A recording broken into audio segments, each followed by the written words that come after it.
Olá pessoal, sejam bem-vindos ao The Botafogo Way. Esse canal é dedicado a todo torcedor botafoguense, espalhados por todo o planeta. Se você também foi escolhido pela estrela solitária, inscreva-se no canal e bota fogo no botão de like. A nova era do Glorioso está apenas começando. Esse é o The Botafogo Way.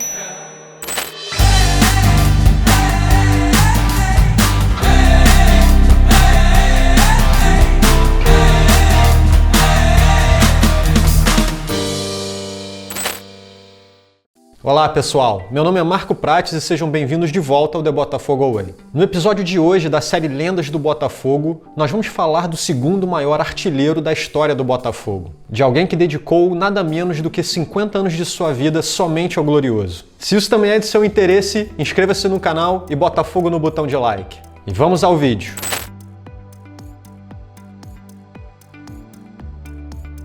Carlos Antônio Dober de Carvalho Leite, mais conhecido como Carvalho Leite. Nasceu no dia 26 de maio em Petrópolis, no estado do Rio de Janeiro. Começou a carreira jogando como atacante na Liga Amadora do Interior pelo Petropolitano de Petrópolis. E lá, aos poucos, já começava a mostrar a sua forma elegante de jogar, o que acabaria chamando a atenção do Botafogo. Então, Carvalho Leite chegou ao time da Estrela Solitária em 1929, aos 17 anos de idade. Seu chute forte e preciso, técnica apurada e uma presença de área inconfundível fizeram com que o jovem atacante passasse a ser conhecido como o Elegantíssimo, ou o Artilheiro Galã. Naquele momento, o Botafogo vinha de um jejum de 20 anos sem um título de expressão. O último havia sido justamente o histórico Campeonato Carioca de 1910, onde além do título, o Botafogo passaria a ficar conhecido também como o Glorioso. Logo em seu primeiro ano como jogador do Alvinegro, Carvalho Leite já conquistaria o seu primeiro título profissional,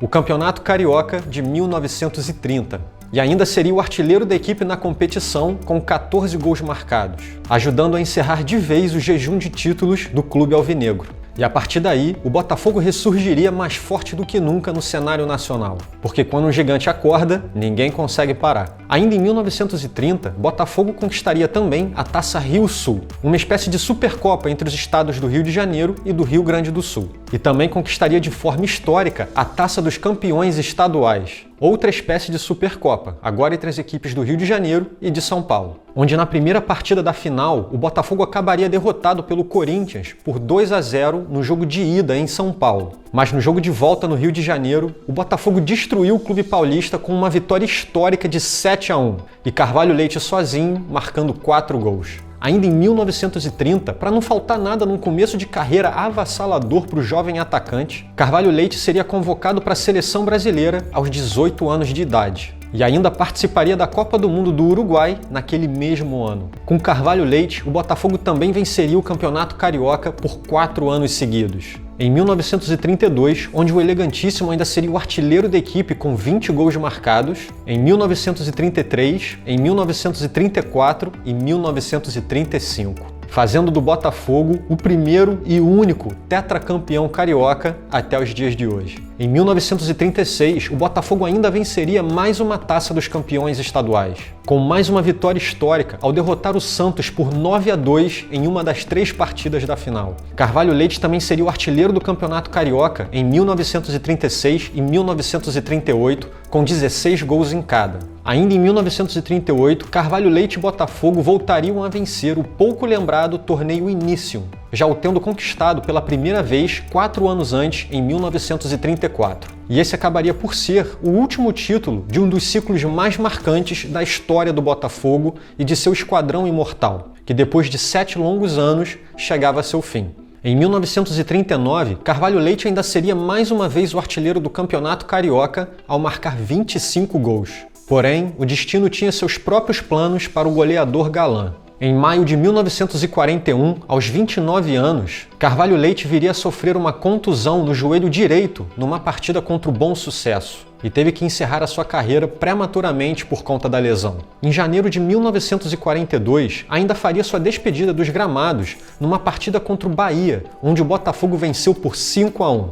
E mesmo lesionado, Carvalho Leite ainda faria um gol. No resto da década de 40, após o término de sua carreira, Carvalho Leite continuou dedicando a sua vida ao clube de General Severiano. Tornou-se técnico da equipe por 4 oportunidades e depois iniciaria uma longa carreira como médico do clube. Quando perguntado sobre sua carreira, Carvalho Leite costumava dizer: "O Botafogo representa tudo para mim.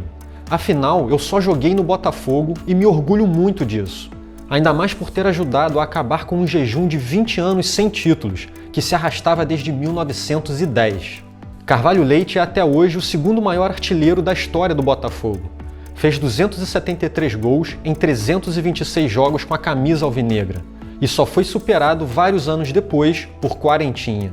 Foi o artilheiro do Campeonato Carioca por 3 oportunidades, em 1936 e 1938 com 16 gols e em 1939 com 25 gols. E ainda foi artilheiro do Botafogo por 9 temporadas, sendo que 6 delas seguidas. Também brilhou pela seleção brasileira, onde disputou as Copas do Mundo de 1930 e 1934.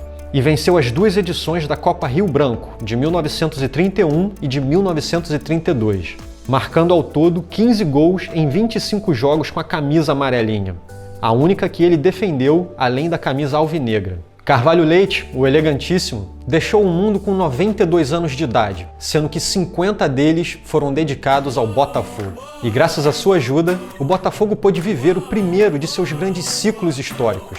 E até hoje pode se orgulhar de ser o único clube tetracampeão carioca. Muito obrigado, Carvalho Leite.